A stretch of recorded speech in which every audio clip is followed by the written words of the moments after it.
తన భార్యతో వివాహేతర సంబంధం సాగిస్తున్నాడనే అనుమానంతో ఓ వ్యక్తిని కారుతో ఢీకొట్టి చంపి ప్రమాదంగా చూపించిన ఘటన మంచిర్యాల జిల్లా భీమారంలో జరిగింది.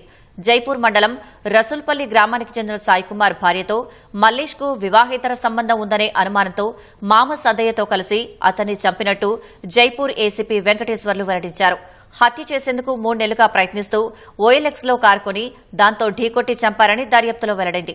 వారిపై పలు సెక్షన్లతో పాటు అట్రాసిటీ కేసు నమోదు చేసినట్టు పోలీసులు తెలిపారు.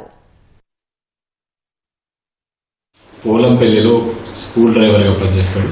ఆ స్కూల్ డ్రైవర్ కొరకని వ్యాన్ డ్రైవింగ్ కొరకని చెప్పి మార్నింగ్ 6 గంటలకి ఇంటి నుంచి స్కూల్కి బయలుదేరే క్రమంలో వెనక నుంచి మాటు వేసి వెనుక నుంచి స్పీడ్గా కారు తీసుకొచ్చి చంపాలనే ఉద్దేశంతో ఆయనని గుద్ది కార్ బలంగా డాష్ చేయడం వల్ల మృతుడు మల్లేష్ చాలా పైకి ఎగిరి రోడ్డు మీద పడితే పైన వ్యక్తి పైన కూడా మళ్ళీ కార్ని ఆ వ్యక్తి పైన పంపించి చంపే వరకు కార్ని ఆయనని ఇచ్చేయడం జరిగింది.